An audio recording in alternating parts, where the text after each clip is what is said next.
በሰሜን ጎንደር የሚንቀሳቀሱ የነጻነት ኃይሎችን ለማጥቃት አገዛዙ አዲስ እንቅስቃሴ መጀመሩ፣ ኢትዮጵያ በኢንተርኔት ዝውውር ላይ አፈና መፈጸሟን የሰብአዊ መብት ድርጅቱ ማስታወቁ፣ የማረሚያ ቤት ቃል አቀባይ ጋዜጠኛ ተመስገን ደሳለኝ ያለበትን አላውቅም ማለታቸው የሚሉትን ርዕሶች በዛሬው ዘገባ እንመለከታለን። ሰላም ጤና ይስጥልን ተመልካቾቻችንና አድማጮቻችን፣ የኢትዮጵያ ሳተላይት ቴሌቪዥንና ራዲዮ ነው። ከሰዓቱ ዜና ጋር ደረጃ አብተወልድ ነኝ። በሰሜን ጎንደር የሚንቀሳቀሱ የነጻነት ኃይሎችን ለማጥቃት አዲስ እንቅስቃሴ ተጀመረ። የኢሳት ምንጮች እንደገለጹት በቅርቡ በዞኑ የተለያዩ ግንባሮች በተደረጉ ውጊያዎች ከፍተኛ ሽንፈት የደረሰበት የህወሓት ኢህአዴግ አገዛዝ ዛሬ ረቡዕ ማለዳ ጀምሮ በርካታ ወታደሮችን የጫኑ ተሽከርካሪዎችን ወደ ወልቃይት አሰማርቷል። አዲሱ እንቅስቃሴ የጸረ ሽምቅ አዛዥ ኮማንደር ዋኛው አዘዘ መታሰራቸውን ተከትሎ የታቀደ ሲሆን ቀደም ብለው የተደረጉት ተመሳሳይ ዘመቻዎች ሳይሳኩ ቀርተው ነበር። ለውጤት መጥፋቱ ተጠያቂ የተደረጉት ኮማንደር ዋኛው ሲሆኑ የአሁኑን ዘመቻ ደግሞ የህወሓት ታማኝ መኮንኖች ይመሩታል ተብሏል። ሰፋ ያለ ወታደራዊ ጥቃት ለመሰንዘር ያቀደው ገዢው ፓርቲ ጥቃቱን ማክሸፍ ከተቻለ በአገዛዙ ላይ ከፍተኛ የስነ ልቦና ኪሳራ እንደሚደርስበት ምንጮች ገልጸዋል። ሁለት ጊዜ ተመሳሳይ እንቅስቃሴዎች ተደርገው ከሽፈዋል፣ ይህም ይከሽፋል በማለት ያነጋገርናቸው ታጋዮች ይናገራሉ። በሌላ በኩል በጎንደር አዘዞ በማክሰኝትና በጸዳ የአርበኞች የጎንደር ወጣቶች ክንፍ ወረቀት በትነዋል። የተበተነው ወረቀት ወጣቶችን እየጠቆሙ የሚያሳስሩ ሰዎች ከዚህ ድርጊታቸው እንዲቆጠቡ ያሳስባል። ኢትዮጵያ በኢንተርኔት ዝውውር ላይ አፈና መፈጸሟን የሰብአዊ መብት ድርጅት አስታወቁ። የኢትዮጵያ መንግስት ህዝባዊ እምቢተኝነቱ አድማሱን እያሰፋ መምጣቱን ተከትሎ በህገወጥ መንገድ ድረገጾችንና የኢንተርኔት አገልግሎትን በተለያዩ ዘዴዎች በመጠቀም መዝጋቱን አምነስቲ ኢንተርናሽናል አስታውቋል። ህዝባዊ ተቃውሞ ከተነሳበት እንደ አውሮፓውያኑ አቆጣጠር ከጥቅምት 2015 ጀምሮ ማህበራዊ ድረገጾችን፣ የግል የዜና አውታር ድረገጾችን በመዝጋት ህገወጥ የሆነ የመብት ጥሰቶች መፈጸሙን አጠናክሮ ቀጥሎበታል። አስቸኳይ ጊዜ አዋጁ ስራ ላይ ከዋለ ጀምሮ የመንግስት የጸጥታ ኃይሎች ሰላማዊ ዜጎች ላይ የኃይል እርምጃዎችንም እንደሚጠቀሙ ተገልጿል። አንዳንዴም ገዳዮችን በማሰማራት በንጹሃን ዜጎች ላይ አካላዊ ጉዳቶችን ጨምሮ ግድያን ይፈጽማሉ። አደገኛ የሆኑ የተለያዩ አፋኝ እርምጃዎችን በመውሰድ የዜጎችን ሰብአዊ መብቶች በመጣስ የመረጃና መገናኛ አውታሮችን መንግስት እየገደበ መሆኑም ተገልጿል። በአብዛኛው የሀገሪቱ ክፍሎች የኢንተርኔት መስመሮችን በመዝጋት የኢንተርኔት መስመሮች ደካማ እንዲሆኑ በማድረግና ማህበራዊ ድረገጾችና ሚዲያዎች እንዲታፈኑ በማድረግ የመረጃ ዝውውሩን ለመቆጣጠር ሙከራ መደረጉን አምነስቲ ኢንተርናሽናል በሪፖርቱ አመልክቷል። በአምነስቲ ኢንተርናሽናል የኔትወርክ ጥናት ቡድን ኦፕን ኦብዘርቫቶሪ ኦፍ ኔትወርክ ኢንተርፈረንስ ወይም ኦኦኤንአይ ከሰኔ እስከ ህዳር ወር 2016 ድረስ ባጠናው ሪፖርት ዋትስአፕን ጨምሮ የመገናኛ አገልግሎቶች ዝግ መሆናቸውን ገልጿል። የኢትዮጵያ መንግስት የኢንተርኔት አፈናን ለመፈጸም እንዲያስችለው ዲፕ ፓኬት ኢንስፔክሽን ወይም ዲፒአይ ጨምሮ ዘመናዊ አፋኝ የቴክኖሎጂ ግብዓቶችን ይጠቀማል። ገዢው መንግስት የኢንተርኔት አፈናን በማጠናከር የፖለቲካ ምህዳሩን ማጥበቡን፣ የተቃዋሚ ፓርቲ አባላትን በነጻነት የመደራጀት እንዲሁም ሐሳብን በነጻነት የመግለጽ መብቶችን ማፈኑን አረጋግጠናል ሲሉ የኦኦኤንአይ ዳይሬክተር ተናግረዋል። እንዲሁም የኢንተርኔት አገልግሎት በመደበኛ ደረጃ ለተጠቃሚው እንዳይደርሱ የተለያዩ የመፈኛ ስልታዊ መንገዶችን በመጠቀም ተደራሽነታቸውን ማስተጓጎል የኢትዮጵያ መንግስት አይነተኛ ምግባር መሆኑን ደርሰንበታል ሲሉ ዳይሬክተሯ ወይዘሮ ማሪያ ዜናው አክለው አስታውቀዋል። በኢትዮጵያ ውስጥ የተቃዋሚ ፓርቲዎች ሐሳብ እንዳይሰማ፣ ነፃ መገናኛ ብዙሃን እንዳይኖር አፈናው እያደር ተጠናክሮ መቀጠሉን የአምነስቲ ኢንተርናሽናል ሪፖርት ያመለክታል። ባለቤትነቱ የሼህ መሐመድ ሁሴን አልአሙዲ የሆነው የሐዋሳው ሚሊኒየም ፔፕሲ ኮላ ፋብሪካ ከተዘጋ ሳምንት አለፈው። የፋብሪካው ሰራተኞች እንደተናገሩት መንግስት ፋብሪካውን በመዝጋቱ ሳቢያ ከ450 በላይ የሆኑ ሰራተኞች በስጋት ተውጠው ይገኛሉ። መንግስት የሼህ አልአሙዲ ንብረት የሆነውን ይህን ፋብሪካ የዘጋው የጥራት ደረጃውን አልጠበቀም በሚል ነው። የፋብሪካውን መዘጋት ተከትሎ ፔፕሲ ኢንተርናሽናል ወደ ስፍራው በመምጣት ባደረገው ምርመራ ፋብሪካው ደረጃውን የጠበቀ እንደሆነ ማረጋገጫ ቢሰጥም መንግስት እንዳይከፈት አዟል ተብሎ ከሳምንት በላይ ታሽጎ ይገኛል። ቀደም ሲል ከታክስ ማጭበርበር ጋር በተያያዘ በመንግስትና በሜድሮክ ጎልድ መካከል አለመግባባት ተፈጥሮ የነበረ ሲሆን ሜድሮክ ለተነሳበት ጥያቄ ኃላፊው ዶክተር አረጋ ይርዳው በዋና ኦዲተር አማካይነት መልስ መስጠታቸው ይታወሳል። የሐዋሳው ፔፕሲ ኮላ ፋብሪካ የተዘጋው በጥራት ጉድለት አይደለም የሚሉት የድርጅቱ ሰራተኞች ምናልባት ከዚሁ ከታክስ ጋር በተያያዘ በመንግስትና በሰውየው መካከል አለመግባባት በመፈጠሩ ምክንያት ሳይሆን አይቀርም የሚል ጥርጣሬ እንዳላቸው ይናገራሉ። የማረሚያ ቤቶች አስተዳደር የህዝብ ግንኙነት ኃላፊ ጋዜጠኛ ተመስገን ደሳለኝ ያለበትን ቦታ አናውቅም አሉ። የኢትዮጵያ ሰብአዊ መብት ህብረት መንግስት ጋዜጠኛ ተመስገን ደሳለኝ ያለበትን ቦታ እንዲያሳውቅ መጠየቁን የዘገበው አሶሺየትድ ፕሬስ የኢትዮጵያ ፌደራል ማረሚያ ቤቶች አስተዳደር የህዝብ ግንኙነት ኃላፊ አቶ ግዛቸው መንግስቴ ጋዜጠኛ ተመስገን ያለበትን ቦታ እንደማያውቁ ተናግረዋል። ጋዜጠኛ ተመስገን ደሳለኝ እንደ አውሮፓውያኑ አቆጣጠር ከጥቅምት 2014 ጀምሮ በስር ላይ ይገኛል። የሰብአዊ መብት ተሟጋች ህብረቱ ዛሬ እንዳለው ከ2 ዓመት እስር በኋላ ጋዜጠኛውን መሰወርና ስላለበት ሁኔታ ለቤተሰቦቹ ለመግለጽ ፈቃደኛ አለመሆን ፈጽሞ ተቀባይነት የሌለው ድርጊት ነው። ጋዜጠኛ ተመስገን አሳማኝ ባልሆነ ክስ መታሰሩን የጠቀሰው የሰብአዊ መብት ቡድኑ በስም ማጥፋትና አመጽ በማነሳሳት የተፈረደበትን የ3 ዓመት እስራት እየተቀበለ መቆየቱንም አስቷል። የትምህርት ጥራቱ ከጊዜ ወደ ጊዜ እየወደቀ መሄዱ ተነገረ። በአማራ ክልል የተለያዩ ወረዳዎች በሚካሄደው የመማር ማስተማር ሂደት የትምህርት ጥራቱ ከጊዜ ወደ ጊዜ እየወደቀ መምጣቱን ባለሙያዎች ይናገራሉ። በክልሉ ልዩ ልዩ ወረዳዎች በሚካሄዱ የመምህራን ቅጥር ከ10ኛ ወደ 11ኛ ክፍል መሸጋገር ያልቻሉ ተማሪዎችን ያካተተ መሆኑን የሚናገሩት ባለሙያዎች የሚቀጠሩት ረዳት መምህራን ምንም አይነት ስልጠና ሳይሰጣቸው ወደ ሙያው ገብተው እንዲሰሩ በመደረጋቸው በመማር ማስተማር ሂደቱ ላይ ከፍተኛ የጥራት ማሽቆልቆል እየታየ ነው ብለዋል። ወረዳዎች በዚህ አይነት መምህራን መቅጠር ከጀመሩ ረጅም ዓመታት በማስቆጠራቸውና በየደረጃ ያሉ የገዢው መንግስት አመራሮች ረዳት መምህራኑ ተገቢ የሆነ ስልጠና እንዲያገኙ ባለማድረጋቸው በ2008-2009 ዓመተ ምህረት በ10ኛ ክፍል ላይ የሚታየው የውጤት ማሽቆልቆል የዚህ ስራ ውጤት መሆኑን ባለሙያዎች ይገልጻሉ። ባለፈው ዓመት በአንድ ወረዳ ብቻ የ10ኛ ክፍል የሀገር አቀፍ ፈተናን ከተፈተኑት 423 ተማሪዎች ውስጥ 354 ተማሪዎች ፈተናውን ማለፍ አለመቻላቸው አንዱ ማሳያ መሆኑን ባለሙያዎች በማስረጃነት ይጠቅሳሉ። የመምህር እጥረት ሲከሰት ወረዳው መምህር ይቀጥራል። የሚቀጥረው ደግሞ 10ኛ ክፍል ውጤት ያልመጣላቸውን ተማሪዎች ነው የሚቀጥረው። ባለፈው ዓመት አሁን ለምሳሌ ከ112 በላይ ረዳት መምህር ነበሩ ይሄ ወረዳ ማለት ነው። እነዛ መምህራኖች ሲቀጠሩ ምንድነው እንደ ወረዳ መቀጠሩ ችግር የለውም። ለምሳሌ አሁን ተማሪዎች ከሚበተኑ እነዚህን መምህራኖች አሰልጥነው አስገብተው ቢያሸፍኑ ችግር የለውም። ግን እየተደረገ የነበረው ምንድነው እነዚህ መምህራኖች ስራ 10ኛ ክፍል የጨረሰ ብለው ማስታወቂያ ያወጣሉ።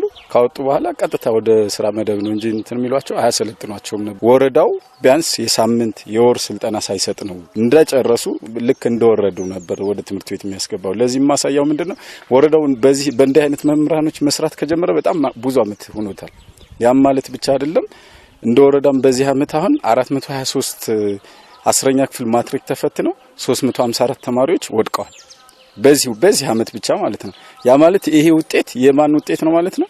ከወረዳው ባለው የመምህር እጥረትና እንደዚህ አይነት መምህራኖች even if ውጤት ያልመጣላቸው ተማሪዎች ናቸው አሁን ረዳት መምህር ሆነው እየተቀጠሩ ያሉትና ከዛን ግን ወረዳው መፍትሄ መስጠት መቻል አለበት። በተያያዘ ዜና በክልሉ የሚካሄደው የጎልማሶች ትምህርት ስኬት አደጋ ላይ መሆኑን ባለሙያዎቹ ተናግረዋል። የጎልማሶች ትምህርት እንዲከናወን የተቀየሰው በ3 ቢሮዎች ቅንጅት እንዲሰራ ታስቦ እንደሆነ የሚናገሩት ለረጅም ጊዜ በትምህርት ስራ ላይ የቆዩ ባለሙያዎች የግብርና ጤናና ትምህርት ቢሮዎች ቅንጅታዊ አሰራር ወደ ዜሮ እየወረደ መሆኑን ገልጸዋል። በየጊዜው በሚደረጉት የትምህርት ስብሰባዎች የጎልማሶችን ትምህርት በተመለከተ የሚቀርቡ ሪፖርቶች በሙሉ የሐሰት መሆናቸውን የሚናገሩት ባለሙያው ጉዳዩን በየትምህርት ቤቱ ተከታትለው በሚያዩበት ጊዜ አብዛኛው ጎልማሶች በትምህርት ገበታ ላይ እንዳልሆኑ ሊያረጋግጡ መቻላቸውን አስረግጠው ይናገራሉ። በጎልማሶች ትምህርት ዙሪያ የተለያዩ መጻሕፍት ቢዘጋጁም በተግባር ሲታይ ግን ከትምህርት ባለሙያዎች ውጭ የትኛውም ቢሮ ጉዳዩን ትኩረት ሰጥቶ ዘርፉን ለማጠናከር የሚደረገው እንቅስቃሴ ባለመኖሩ ትምህርቱ በአግባቡ እየተካሄደ እንዳልሆነ አረጋግጠዋል። በመጨረሻም በደቡብ አፍሪካ 2 ኢትዮጵያውያንን የገደሉ 3 ዘራፊዎች ተያዙ። በደቡብ አፍሪካ ሞዶርኩል መንደር በሱቅ ውስጥ በስራቸው ላይ የነበሩ ኢትዮጵያውያን ነጋዴዎችን ገድለው በመዝረፍ ያመለጡት 3 ወንጀለኞች ሰኞ ዕለት በቁጥጥር ስር መዋላቸውን የቦሎሴንቴ ፍሪ ስቴትስ ፖሊስ አስታውቋል። ሟቾቹ ኢትዮጵያን የ27 እና የ31 ዓመት ወጣቶች ሲሆኑ ዘራፊዎቹ ንብረቶቻቸውን ዘርፈው ከአካባቢው መሰወራቸውን ፖሊስ ገልጿል። ተጠርጣሪ ወንጀለኞቹ በህዝብ ትብብር መያዛቸውንና እድሜያቸው የ27፣ 32 እና 33 ዓመት የሆናቸው ወጣቶች መሆናቸውን የፖሊስ አዛዡ ሌተናል ጀነራል ቦትስሜት ዞይና መናገራቸውን ታይምስ ላይቭ ዘግቧል። ተመልካቾቻችን፣ አድማጮቻችን የሰዓቱ ዜና እስካሁን ነበር። ከቀሪዎቹ የሰዓት ዝግጅቶች ጋር ጤና ይስጥልኝ።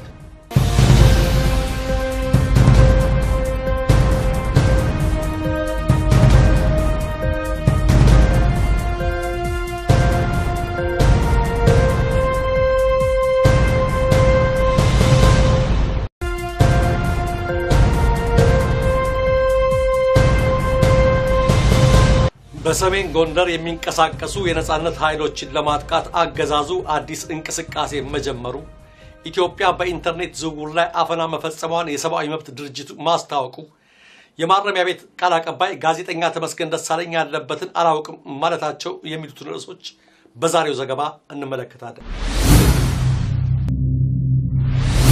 ሰላም ጤና ይስጥልን ተመልካቾቻችንና አድማጮቻችን፣ የኢትዮጵያ ሳተላይት ቴሌቪዥንና ራዲዮ ነው። ከሰዓቱ ዜና ጋር ደረጃ አብተወልድ ነው።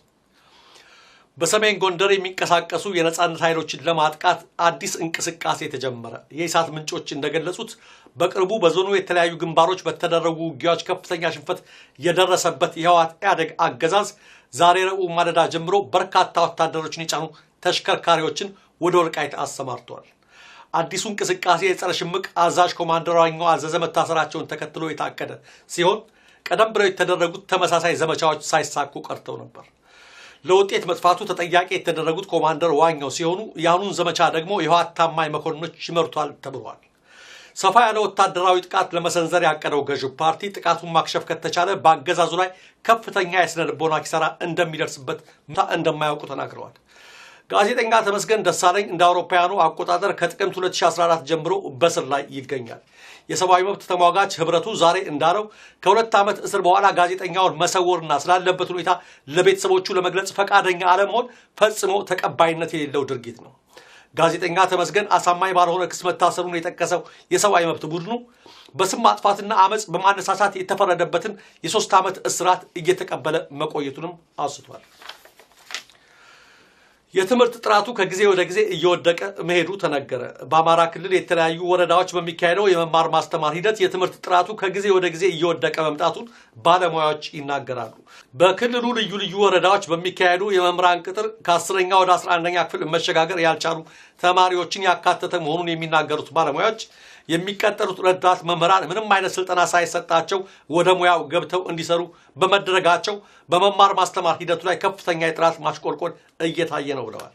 ወረዳዎች በዚህ አይነት መምህራን መቅጠር ከጀመሩ ረጅም ዓመታት በማስቆጠራቸውና በየደረጃ ያሉ የገዢው መንግስት አመራሮች ረዳት መምህራኑ ተገቢ የሆነ ስልጠና እንዲያገኙ ባለማድረጋቸው በ2008-2009 ዓመተ ምህረት በ10ኛ ክፍል ላይ የሚታየው የውጤት ማሽቆልቆል የዚህ ስራ ውጤት መሆኑን ባለሙያዎች ይገልጻሉ።